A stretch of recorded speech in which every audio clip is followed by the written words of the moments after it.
Bien cette fois-ci. Donc, soyez les bienvenus à cette nouvelle conférence d'éducation thérapeutique des patients. Donc, je vais vous présenter nos deux invités surprises de cette fois-ci. Donc, on a Cristina Azevedo, qui est podologue à Lavernos-Lacasse. Et donc, il va vous présenter sa profession et les intérêts qu'elle a, notamment pour les opérer. On a ensuite Anaïs Seyé, à droite ici, qui est ostéopathe, qui vient d'ouvrir un cabinet à Saint-Giron, et qui va donc venir vous présenter sa... Je peux faire le chien, s'il te plaît. Qui va venir nous présenter sa discipline et les très gros intérêts qu'elle a pour les opérer. Les changements corporels qu'on a, ils changent, et ça joue énormément sur les pieds, sur le corps, sur l'organisme, les entrailles et tout ça, elle va vous l'expliquer. Et on a ensuite, beaucoup la connaissent, Clara Pochet, qui est la psychologue PCL depuis 6 mois, 8 mois. Depuis mon docteur, c'est tout ça. Et donc je vais laisser la place à Cristina qui va commencer. Ton micro est branché, tu peux y aller. Bonjour à tout le monde. Merci à Cédric et à l'association de m'avoir invité. Et donc je vais vous parler du pied dans tous ses états de façon très succincte, je vous rassure, il n'y a pas trop de choses très scientifiques. Alors on va faire quelques rappels d'anatomie rapide, on va avoir les différents pieds et leurs problèmes. On fera un rapide zoom sur les chaussures et la marche. Et puis après ce qui vous intéresse, sur l'évolution des appuis avec le bras. On conclura sur le sujet. Les pieds nous supportent et nous transportent. On marche, on court, on danse grâce à cette partie complexe de l'anatomie. On les tient pour acquis jusqu'à ce qu'un problème surgisse. Effectivement, la plupart d'entre nous ont déjà eu mal aux pieds et n'ont jamais consulté. Le pied est à peu près tabou dans toutes les civilisations. Et c'est pourquoi l'Union française pour la santé des pieds régulièrement fait des sondages. Et en 2014, 65% des Français ont eu mal aux pieds et n'ont pas consulté.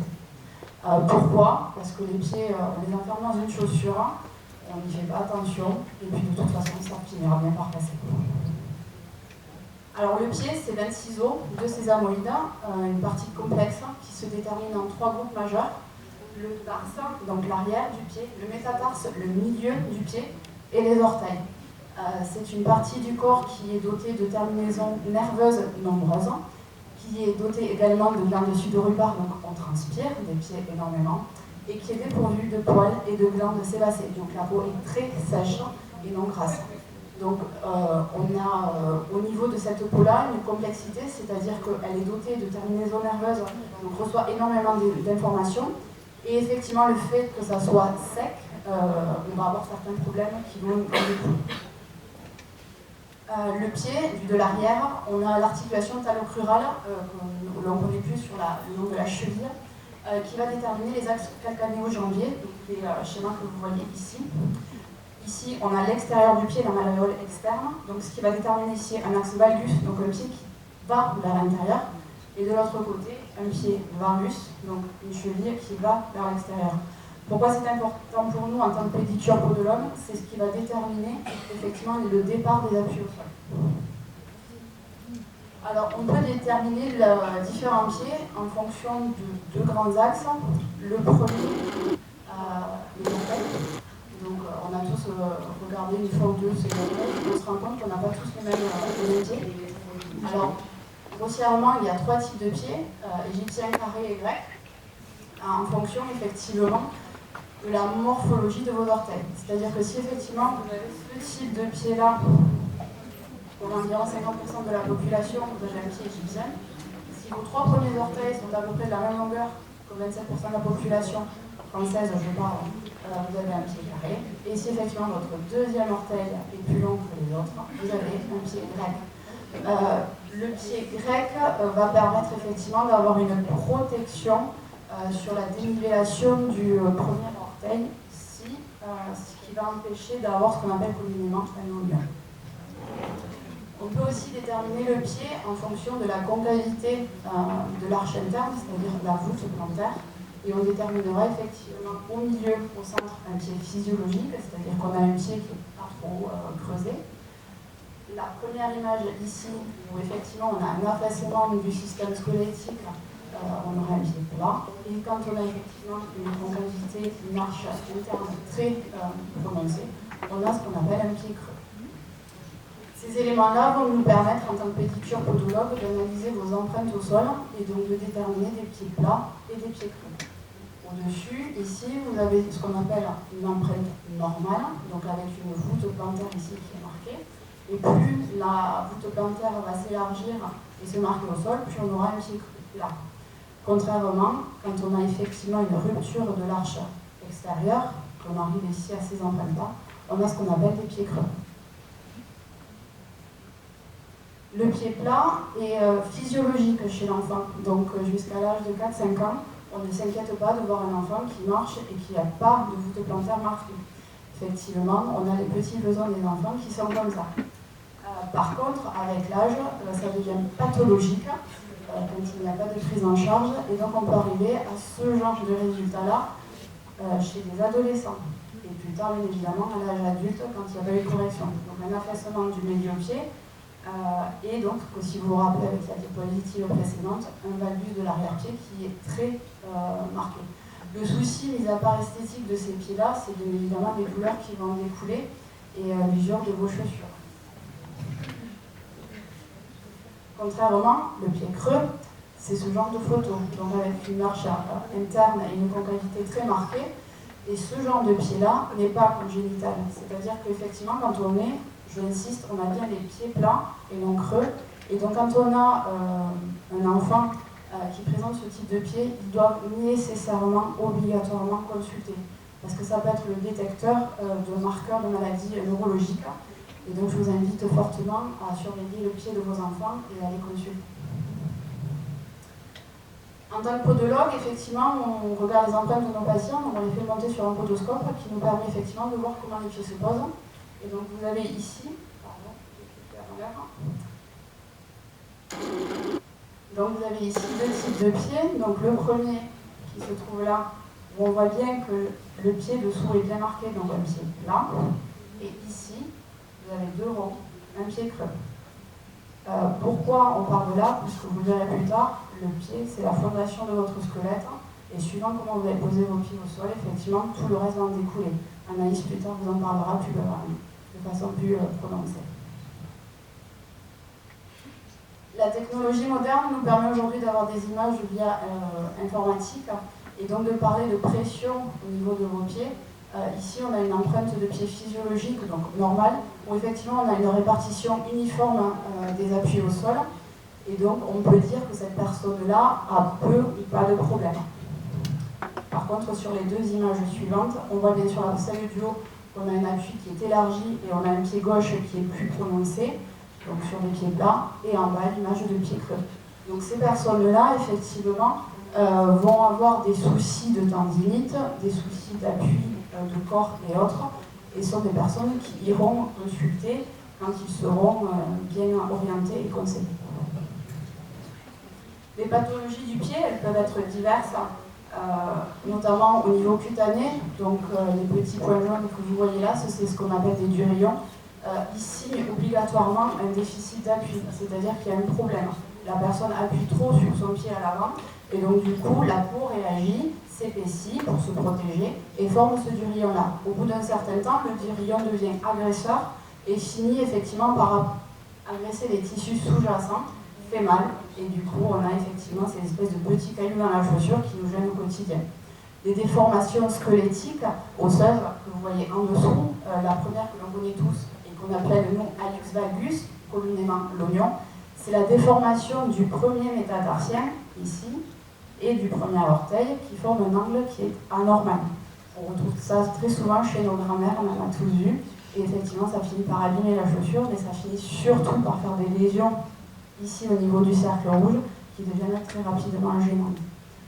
La deuxième déformation sur le cercle bleu, c'est ce qu'on appelle les orteils en griffe ou en marteau, qui vont aussi faire un frottement et une usure prononcée au niveau cutané, et donc provoquer des corps. Ces corps-là, mis à part le côté inesthétique, c'est toujours pareil, c'est la douleur, c'est la lésion, et c'est à terme des gros soucis. Le quintus varus, la dernière déformation, c'est une exagération dans l'autre sens du dernier orteil qui effectivement fait exactement la même chose que l'hallux valgus, mais effectivement sur le cinquième orteil. Les pathologies musculaires, donc on parle très souvent de douleurs sous le pied, ce Ce sont en fait des tendinites de la ponérose plantaire, le muscle qui fait en fait que votre pied est creux ou pas, en plus de votre système squelettique. C'est souvent les douleurs que l'on peut retrouver quand on change de chaussures. Genre par exemple l'été, quand on met des claquettes, on en parlera après, c'est ces douleurs-là. Et bien évidemment, le tendon d'Achille, qui aussi peut faire mal. Le tendon d'Achille, c'est pour ceux qui ne le savent pas, le gros tendon qui se trouve à l'arrière de la cheville et qui, suivant la hauteur du talon que vous allez utiliser, peut aussi vous faire mal, ou alors chez les coureurs. Rapide zoom sur les chaussures, puisque c'est celles que l'on utilise au quotidien. Alors la chaussure idéale, il n'y en a pas forcément. Elles sont faites dans notre société pour nous protéger du climat. Et parce qu'aujourd'hui, on ne verrait personne marcher pieds nus. On se dirait de suite, oh, il n'a pas d'argent, comment ça se fait, etc. Donc c'est un système sociétaire et pour nous protéger effectivement du climat. Il faut se rappeler que lorsqu'on achète des souliers, on s'informe de son pied. Concrètement, qu'est-ce que ça veut dire? On chausse son pied et pas son regard. Donc effectivement, la paire de chaussures qui vous plaît, parce qu'elle est rouge, elle est verte, elle est bleue, elle est décolletée, oui, mais si elle ne va pas à votre pied, elle va vous faire mal. Et automatiquement, on ne l'achète pas. La chaussure, elle est faite pour protéger, elle doit respecter, elle doit tenir votre pied, mais elle ne doit pas le comprimer. Ce qui veut dire que quand vous êtes chaussé avec votre chaussure, vous devez pouvoir avoir un certain mouvement de liberté à l'intérieur sans perdre votre chaussure. Vous devez pouvoir bouger vos orteils indépendamment, bouger latéralement sur 2-3 mm et vous sentir à l'aise. Petit conseil, n'allez pas acheter des chaussures le matin, parce qu'en fin de journée, votre pied va être gonflé et du coup, vous allez le saucissonner. Alors les talons hauts, madame, parce qu'effectivement, c'est ce qu'on adore. Alors les talons hauts, c'est super joli, ça nous fait des jambes interminables. Et du coup, on est super joli. Sauf que, qui dit talon haut, dit effectivement adaptation de votre squelette et dit effectivement, au niveau de vos lombaires, ici, sur les lordos, augmentation de la cambrure, dit du coup augmentation au niveau dorsal de la syphose pour rectifier votre centre de gravité. Alors, au bout d'un certain temps, effectivement, on a mal aux pieds et on a mal au dos. Alors, si on faisait une radio d'une personne chaussée avec des talons, ça donnerait quoi? Et ça donnerait ça.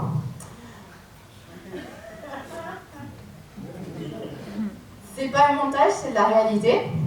Tout ça pourquoi? Pour vous dire qu'effectivement, du coup, sur les talons, eh bien, votre poids du corps est sur l'avant et pas à l'arrière.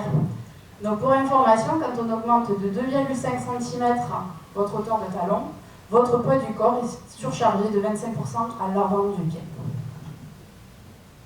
Autre paire de chaussures qu'on aime beaucoup, les tongs. Il fait super beau, on a envie d'avoir les pieds à l'air, seulement les tongs, ce sont des chaussures de plage qui suivent très rapidement et qui entraînent très rapidement une mauvaise démarche.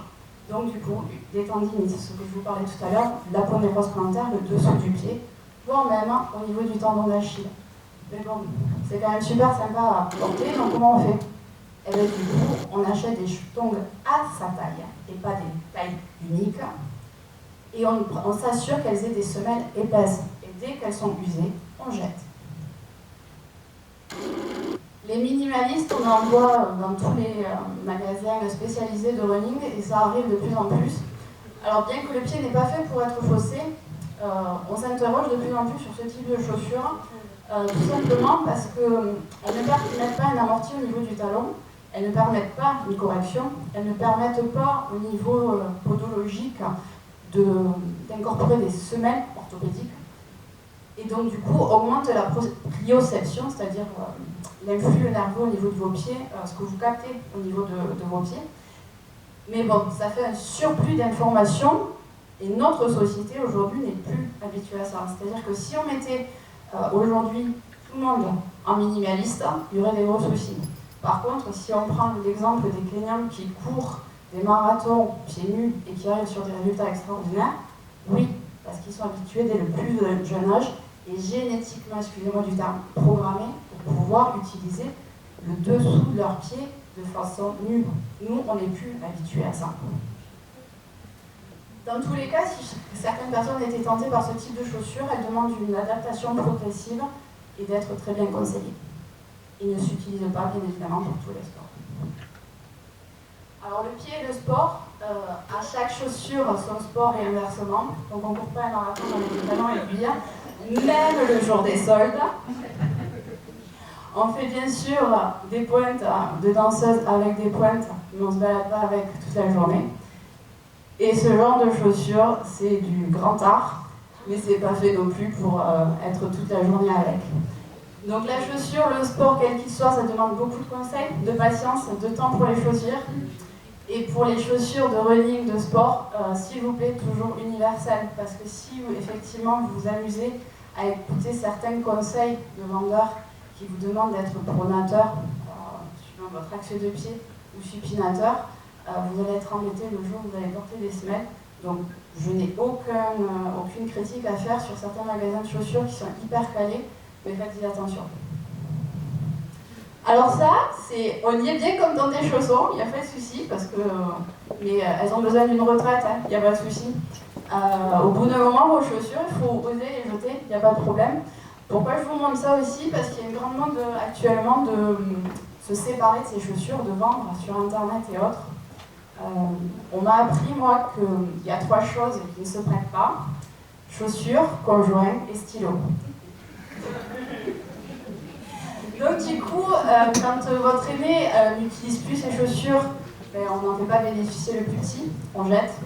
On ne donne pas ses chaussures à son voisin, à son copain ou autre parce que ça va lui faire plaisir, parce que vous avez usé vos chaussures d'une certaine façon, et la personne à qui vous voulez faire plaisir, elle ne les utilisera pas forcément de la même façon, et vous risquez effectivement de lui provoquer des problèmes. Donc abstenez-vous de ce type de cadeau, aussi sympa soit-il, et allez plutôt acheter une paire de chaussures. Alors le rappel sur la marche très rapidement, parce que sinon ça serait trop compliqué, juste pour vous donner quelques informations. 4100 à 5800 pas, c'est ce qu'on ferait normalement, quotidiennement, chaque personne. En dessous de 3000 pas par jour, on estime que cette personne est sédentaire, c'est-à-dire qu'elle ne fait pas